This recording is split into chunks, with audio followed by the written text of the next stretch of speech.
Welcome to the Cyber Business Podcast, where we feature top founders and entrepreneurs and share their inspiring stories. Now, let's get started with the show.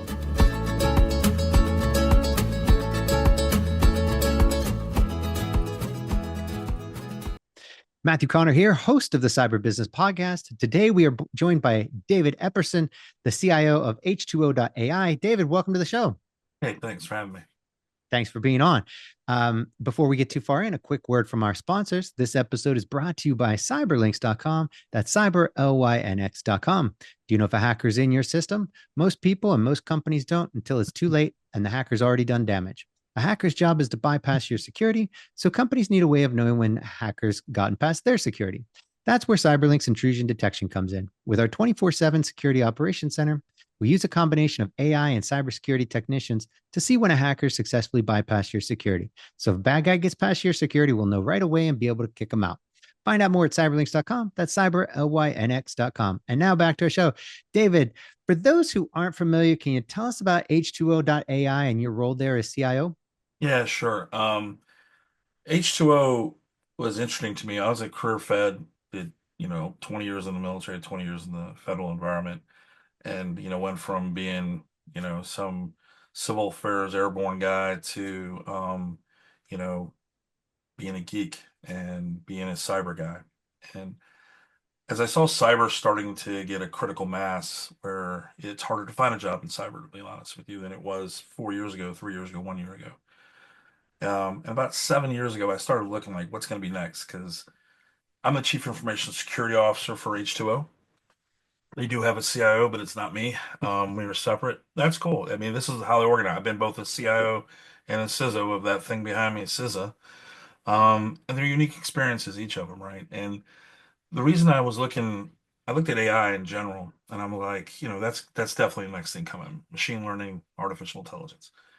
But I was wanting to see what kind of stuff would be best for a public sector, federal governments, things of that nature. And it turned out there's some key pieces to it. Like, one, probably needs to be open source, right? Two, it better have some really good data scientists. And H2O ends up, at one point, I think we had, still do, something really close, 22 of the top 50 data scientists. They're called Kaggle Grandmasters. So that, in combination with having a work ethic and ethics in general, where we support banking and medical, so we had to get really good at being accurate and being really good at explaining how we came up with a conclusion. So those things really intrigued me. And then when I talked to my CEO, he said all the things I wanted to hear. He's like, "We're going to do this for the public sector. We're making a lot of money on the outside, but let's go help government. Let's go help the public sector out." He knew that it was going to be an 18-month process to get through things like FedRAMP and other things. So he asked me to come on board, gave me the autonomy to go do our thing.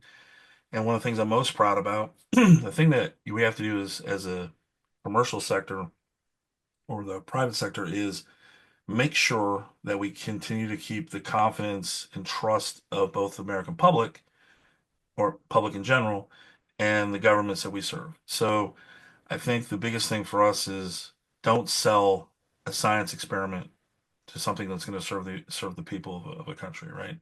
So keeping that thing, like making sure things are well dialed in, help people if they want to build their own science projects, but make sure you knew the difference.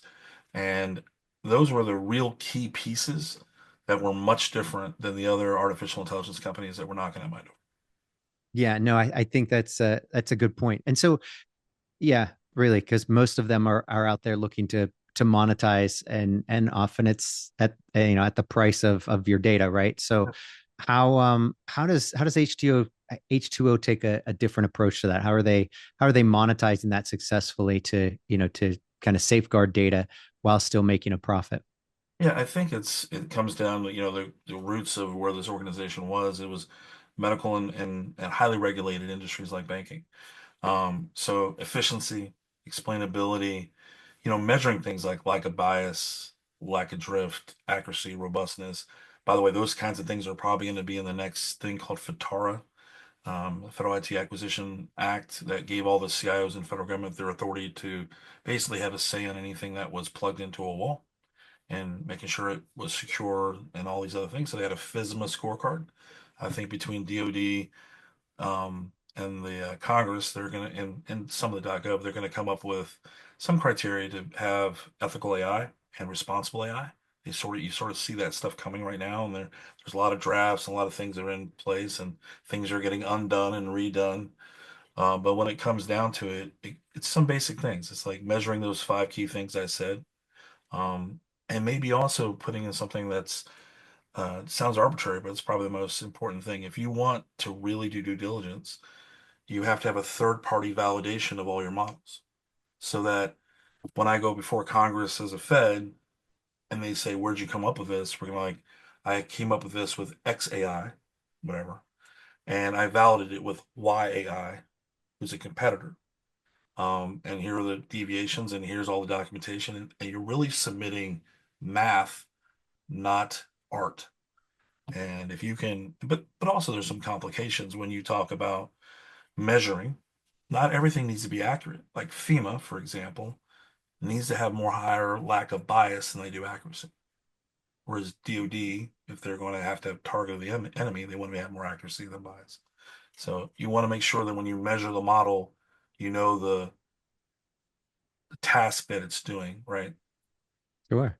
Yeah. Well, how do you do that when it comes to like auditing the ethics of AI? How does that work? I think it gets in ethics maybe more about what use cases you use it for. Vice the AI itself, right?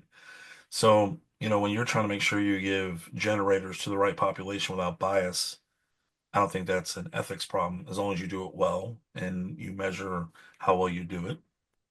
And I'm not about to give things that aren't appropriate, but there's a ton of them that, people are worried about. Um, but I'm back to we must gain trust as an AI company that we don't go and do things that we know or in our own hearts won't do or sell, even if it makes money. Way you commoditize yourself is staying true to your culture, staying true to your mission space, and making sure you focus on what you're really good at. And one of the things they did well before I got here was they took all those Kaggle grandmasters and their TTPs, like how they actually became so accurate and good at their job, and put that into the software and built it in and baked it in. So now, a subject matter expert on any given topic can go in there and say, I know the topic, I'm going to go through it, and I'm going to have this support of this open source analytical tool that will go and run 100 models on my behalf, and then I can go through and see what makes the most sense for me and tweak it and dial in lack of bias, drift, accuracy, robustness. Explainability is art, but when you see it. I hate the only analogy I have is like, how do you define pornography? Is how do you find good enough explanation, right? You know it when you see it, you're like, yeah, that's it. And I think over time, especially in the medical and banking industries, when you deny someone a loan or you have or do not have surgery, you probably need to be pretty good. People have to be comfortable with the explainability piece. Yeah, no, that's fantastic. I mean, and so that's really where H2O kind of thrives, isn't it? I mean, versus, just a model like, Grok or ChatGPT. Whatever it is, right? Palantir, any of those guys that are out there, they're all good.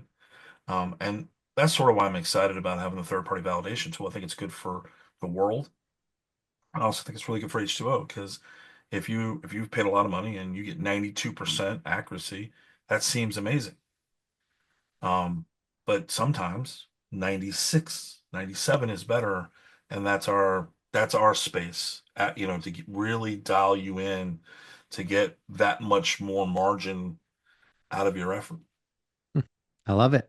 So, we get a lot of guests on here that have kind of various backgrounds, and I mean, you've already alluded to some of it. You've had quite the story background, and it's pretty impressive. Can you kind of walk us through it? Because I think it really helps a lot of the people coming up in IT and in cyber or security to see that you can go from an old army dog to I mean to the top of the game. So if you could, Off to the top of the game, but I'm glad to be in the game.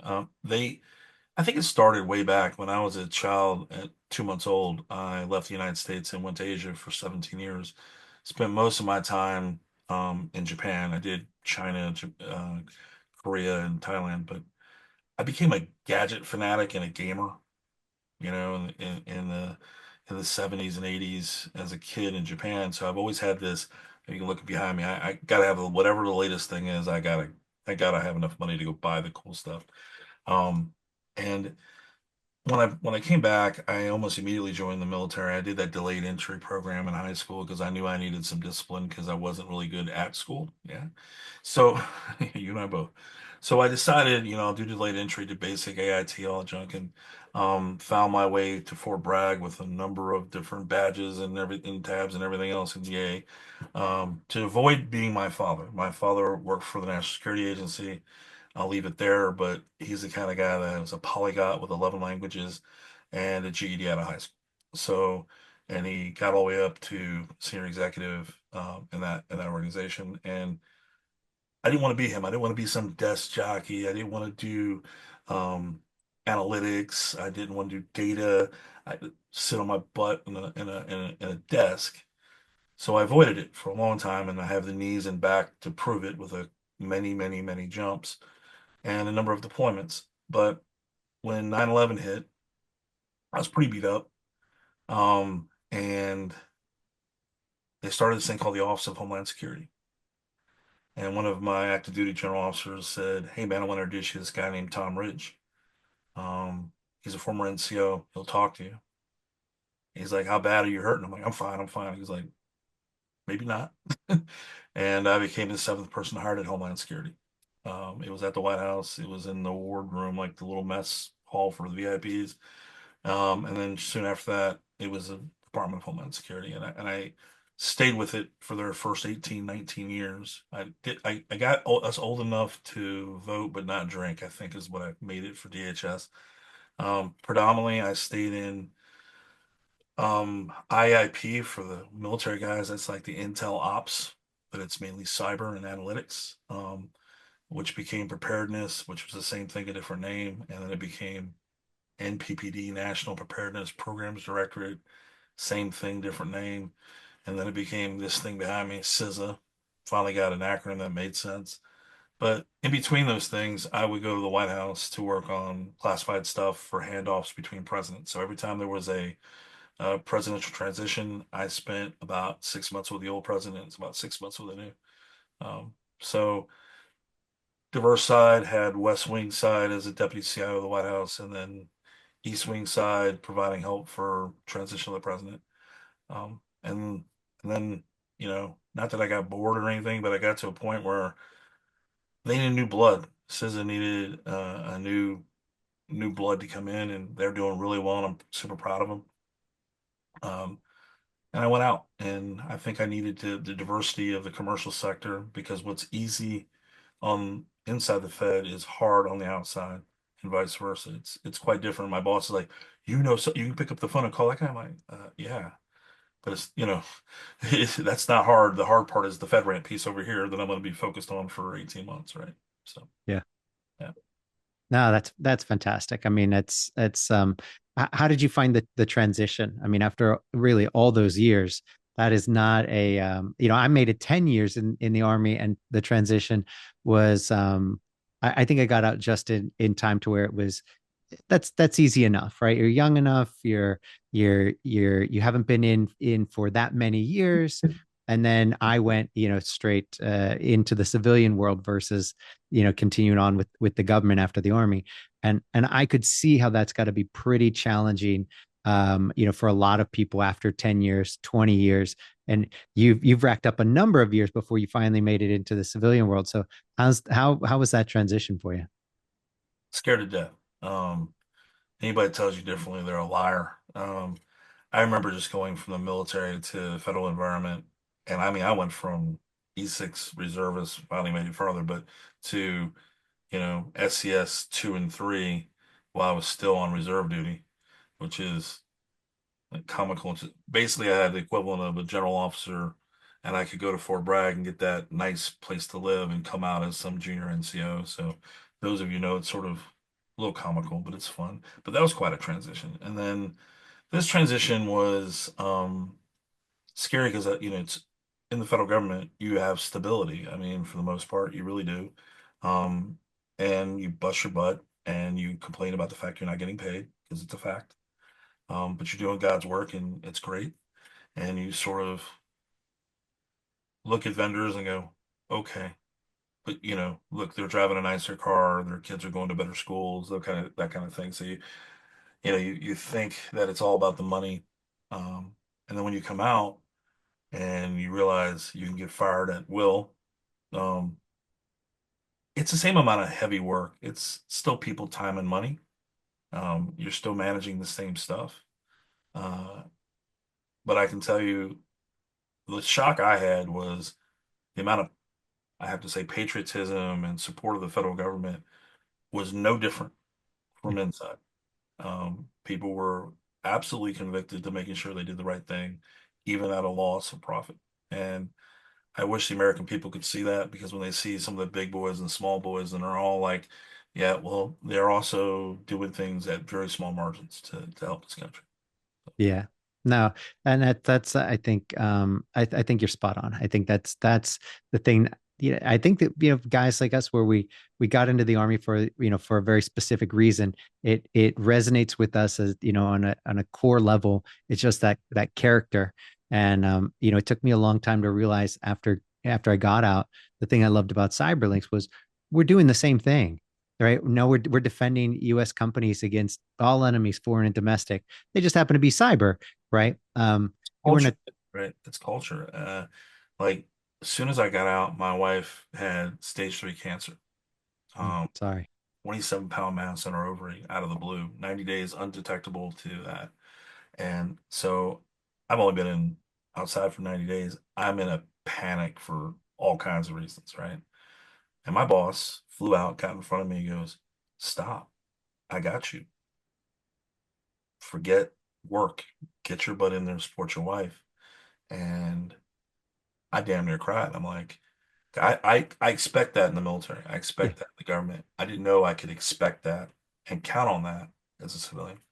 Yeah. And that's the other reason, like, you talk about why do you stay a place when others are offering you more money? Well, a couple things. He hired me at a really good salary while I was still handcuffed and couldn't do much as a Fed for the first 2 years. And when it really hit the fan, he was absolutely there for me. So, that stuff matters. And I don't know if all companies have that culture, but I'm glad mine does. I don't think they do. In fact, I know they don't. But I think that's what kind of separates the great companies from the others. Yeah. It's having that culture, and I think that's become a bit of a word that is overly used and underappreciated because I think at the end of the day, culture, the corporate culture, it's not just some corporate jargon. It's such an important piece of what the organization is. What they really stand for is the culture, and that they can say all kinds of shit in their mission statement. We Yeah. blah blah blah blah blah. Fine, that comes down from Mount Olympus, and nobody hears it Yeah. often. Sometimes they live it, but it's one of these things that's kind of drummed into people. The Yeah. corporate culture, on the other hand, what they do day to day, who they really are when the bullets start flying, Yeah. when something happens, that's when that what they're Yeah. made of. Yeah. And do the right thing matters because, my integrity is not for sale. Right. Yep. We had it was funny. I was all of I don't know, what was I, 19 years old. We're in the 82nd. We had oh crap, I can't believe I'm forgetting his name, brain farting, but the CO of the 82nd at the time, he was he was given one of these. What's that? Johnson, Nope. that God, was the I guy can't. right after him then. Yep. And it was so he ended up saying this great thing. And he's like gives a speech on integrity. And he's like, integrity is taking the hard right over the easy wrong. Of all the things I'd ever heard in the military, that for me just really struck and just has always been there. And that's the thing. You take the hard right over the easy wrong. And in the end, it always pays off. You might take a short-term hit on your profits. You might take a short-term hit on your time or whatever it is, or you may be inconvenienced. But in the long run, you take the hard right over the easy wrong, and it's going to pay off it will pay off. And one of the funny things is like I find people in the commercial world are stressing over, profit loss constantly. And I quietly laugh because at least you can measure that. I mean, imagine going to Congress and they're asking me how many lives you saved today. Yeah. I got to a point where I said three, and they were like, "Well, prove it." I'm like, "Show me I'm wrong." I mean, it was a stupid conversation. Yeah. Or how many cyber attacks did you guys stop today? That's the wrong question. It's how many I missed, right? Hmm. It's very difficult to measure success in the federal government because you're not in profit loss. Now you can be in efficiency, but you can't be in a profit loss mentality. And so when I come here, they're like, I love being here because I can measure my success with it. Yeah. And they're like, "You're not stressed." I'm like, Well, "No." the thing I found was so funny is it has helped me every day since I got out is that I will see people losing their minds in being stressed out. And I'm like, there are no bullets flying. Nobody is dying here. Let's, Stress is keep it in stress is perspective. stress is relative. Actually, It my is. wife made a better comment. Stress is not just relative, it's relatives. Right? So Did you say this right around Christmas time? yeah, Did you? yeah, yeah. Like, 3 days and it's probably your max. No, I think you did right. I mean, and that's the kind of thing. Things are hard on one side, but not on the other for different reasons. And I think, to talk to the commercial sector, a very big company that's hiring and said, all you really got to do is walk up and talk about stability in your organization. Because the only thing we're fearing when we leave is stability, right? And you'd be surprised. If you write a 1 year guarantee unless you do stupid stuff, they'll take 60 grand less. Hmm, Be- or nice. pick some number that's Whatever. Yeah, yeah, a yeah. remarkable number because and most of the commercial guys like that's all it'll take. I'm like, you don't understand, man. Leaving, the womb of mom is tough, right? Yeah. And because if as long as you didn't do anything illegal, you should be good. Yep. Here, if we don't make our numbers, that puts me in jeopardy. Yep. I may have nothing to do with those numbers, Yep. right? Yeah. No. And I think that's really interesting because so I took a very different approach. I was always kind of I took the entrepreneurial approach, started my own business and I've been very fortunate. It's gone very well, but it always dawned on me, a lot of people, a lot of my old army buddies, they're, much the same way. They stayed in after those 10 years and they become very risk averse in terms of their employment.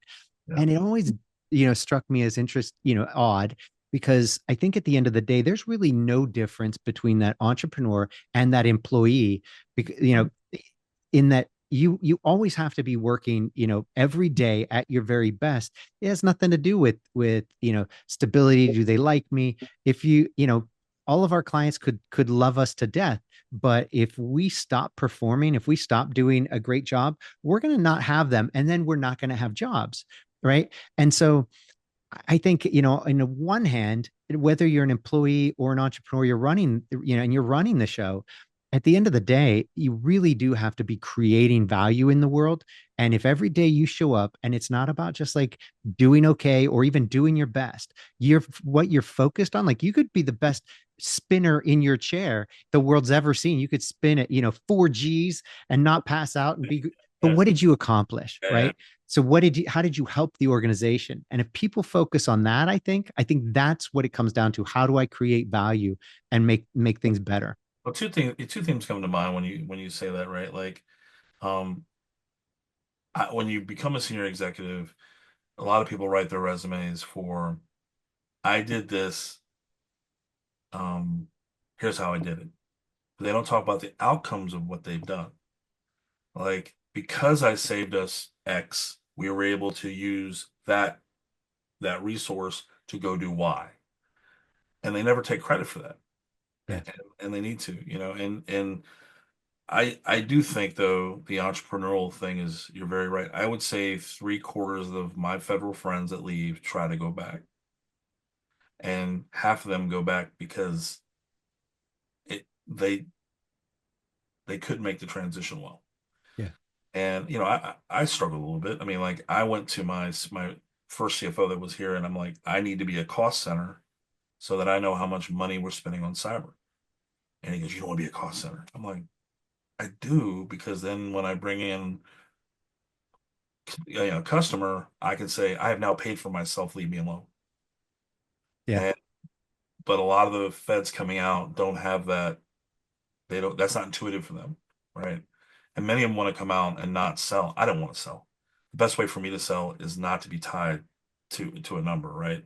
So as a CISO, as the chief security officer, I can talk to it all about the security and the welfare of the system, and that's good and that'll help sell. But if I'm not tied to the number, I'm not hard selling, right? I'm just telling you why I came and what I did, and I believe in this stuff, and I do, or I wouldn't stay. Yeah.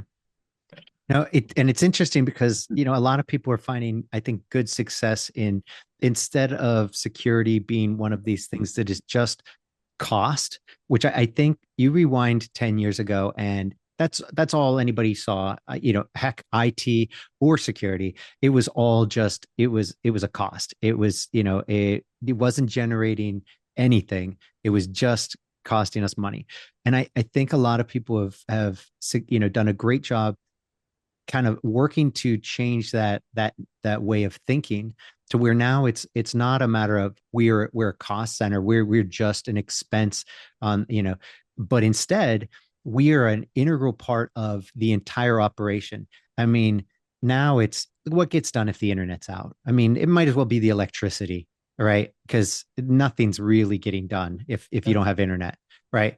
And if that internet's not safe, if people can't be productive on their computers, which still to this day blows my mind that we all make money sitting in front of it's in front of a screen. I, um I do have a comment about that. There was so I spot my wife and I sponsor about 11 midshipmen, usually two for every year of the four, and then we inherit folks because their sponsors get moved or whatever. yeah, Their favorite time, and it's shocking because these kids are like even more so than us. Their favorite time is they're looking back because it sucks for the first 6 weeks.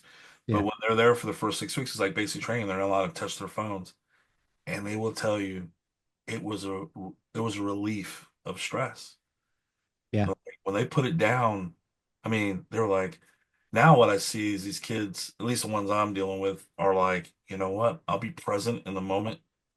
I'm not going to be stuck in a phone. And I'm surprised by that because I yeah. see a lot of folks doing the reverse. But so that actually instructed me to like put the phone down. But the best, oh, you want to hear the best thing about leaving the federal government? Yep. One phone. Right. Dude, when I was in, I had two phones, a classified phone. Yeah, like I had all these different communication devices. If you go into a place, you're not allowed to have a phone. You got to have a pager. I mean, pager, guys, pager. Yep. And you're talking like five devices, and now I'm down to one. And it's you. A godsend. Weeks I was looking for all the other ones, but um, Like you phantom limb. yeah, yeah, yeah. It's like when you work in a classified environment, it's beautiful, usually for two reasons. One, your phone isn't next to you. Yep. And second, the air is usually well filtered, and if you have an allergy, you're not gonna have a problem. But it's my two favorite things about it. Yeah. Now, and I think that it's just so mentally healthy. It's wild, and I think we need to kind of have a more of that in our culture of kind of detoxing from social media, putting the screens down. When we were kids, we got to go outside and play, Yeah. and that was great. You talk to people in person, and now kids are socializing on their phones, and it's different. They're not getting the same And, skills, co- and social COVID skills. and COVID didn't help with the socialization, and there's a lot of that. But I tell you something, man. All the youth that I'm meeting, and I want a nonprofit. My wife and I do so that we can get women and minorities into STEM programs through rocketry. Nice. Yeah, my wife does Aerospace Industries Association, where it's founded by the Wright brothers, and she supports the national competition, and then whoever wins the national goes either to Paris or London. And this year it's Paris, and they compete against the Brits, the French, and the Japanese. And one time we had the Ukrainians, which was also pretty cool, but gives these kids that never been out of the country a chance to go out of the country. But it's interesting because like women in aerospace, robotics is 26% for youth, women youth, it's 32% in rocketry. And it's interesting because if you have a female And a rocket team, usually they're the captain because they can collaborate a lot better than the young men. Yeah. But we've done that, and the reason I brought it up is, wow, we're gonna be all right, guys. I mean, everybody's stressing. I'm like, man, look at your youth. I mean, actually pause for a moment, get past the fact that they get butt hurt too quick, and look at them. They're making Yeah. confident decisions. Now, look, they're gonna. One of my best friends said, he's an EOD guy. He's like, we can be we can be upset, frustrated, and mad, but we can't be upset. We can't be surprised when a bomb or a teenager performs as designed. Yeah. Teenagers are going Great to make point. mistakes. They're going to make mistakes, and that's what they're. And That's the point. we're Yep. there to mentor them and be there for them. But my God, the young that are coming are better than us, and Oh, I'm really, you know, thinking our future is going to be awesome. oh, So I completely agree. I mean, I look at, our daughters, we've got an 18 and a 20-year-old, and they're just spectacular. I mean, they are the 2.0, maybe 3.0 versions. I mean, it's ridiculous. And there's, yep. if I have to look at YouTube to keep up to these kids anymore, every night I got an astrophysics major next to me, a nuclear power guy next to me. I'm like, you know, get a couple keywords that sound like I did my homework, right? And Yep. No, it's true. And they grow up with so much more information than we did. And that's the thing, is they're inundated with so much more knowledge. I mean, it's wild. We also misinformation, right? Like I think the thing that our generation can help with this generation is like, hey man, if it's this and this, it's probably here Yeah. somewhere. It's not here, Yeah. somewhere here. And to try to help them navigate the rhetoric and get to the facts is very hard now, even for me and you, right? So, and but also learn to listen and talk less. I love it. Well, Just you know what? Speaking of the youth, I like love asking, what advice would you give, somebody coming up, the young generation coming up and looking to get into IT or cybersecurity? so I would say for all of them, do not think you have to go a certain path. Um, that's insane. Anymore, it's just insane. I don't have a degree, and every one of my peers is knocking on doctorate, right? But a lot of times when they study cyber, they're actually studying stuff I wrote a policy document, right? But so don't think there's a single path. Also, be brave enough to look at the breadth and depth of whatever you're interested in. I want to be an engineer. I'm like, okay, here's how many engineering things you can do. And by the way, finding out which ones you don't like is as valuable as dialing it in, right? But also give yourself the grace to work your way through that, right? And to find your space. And one of the young ladies that won her world championship in Paris in the rocketry did just that. She went through she went through all of her different engineering things. She was thinking about mechie and everything else. And now she's about to finish her master's in material science. And she's working at NASA as an intern. And, she's a ceramic specialist. Now, if you would ask her early on, she didn't even know that existed. Yeah. So to try to get to a point where you give yourself the grace and time, by the way, her name is Grace, which is hilarious, but the time to go through it, you're going to do yourself the best benefit back, right? Yeah. It's okay to not know what do you want to do. But yeah, about your junior year, you're gonna have to dial it in if you want to get a degree. Um, but for me, I'm 58. I don't know what I want to do yet. I love it. So Well, I you've think you've just you've give done pretty yourself good for yourself. that Yeah. thing. But we have to get to a point where we let mistakes happen. Like one of my goddaughter, she's now a junior at the Naval Academy, and she's the first person in her family to do something like that. And I'm her uncle, air quotes, and I'm probably the one that she knew the most about, that I knew most about the military, and her stepmom. And the one thing that I wished her and her family like got really big eyes. I wish you great failure because you're going to be in a space where that's okay. Fail, get up, don't quit, but fail because later in life, failing does have more consequences. So this is the space where you try things and you work hard and forgive yourself, have a short memory, and get back up. Yeah. And I think I think the school system has taught kids that you're supposed to be trying to be perfect all the time and strive for perfection. Mistakes aren't okay.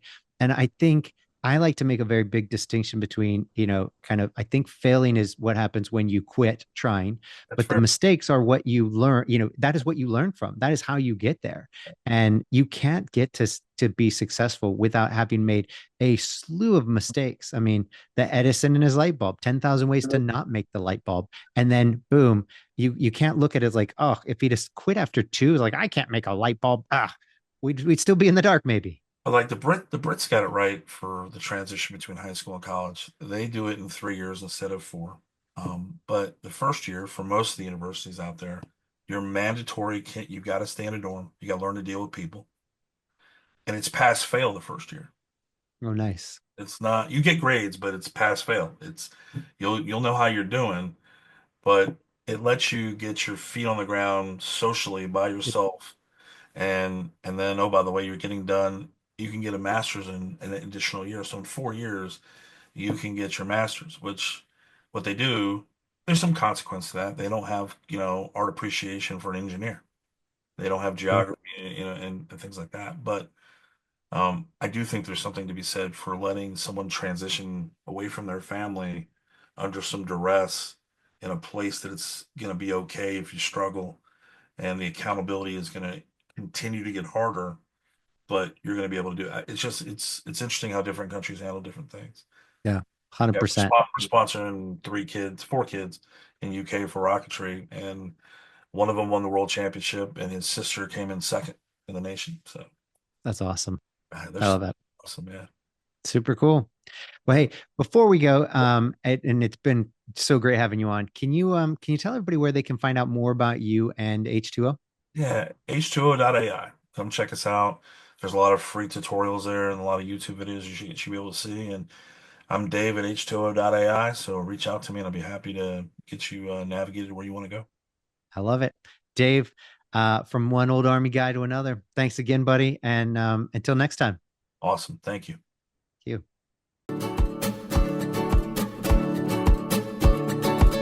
Thanks for listening to the Cyber Business Podcast. We'll see you again next time, and be sure to click subscribe to get future episodes.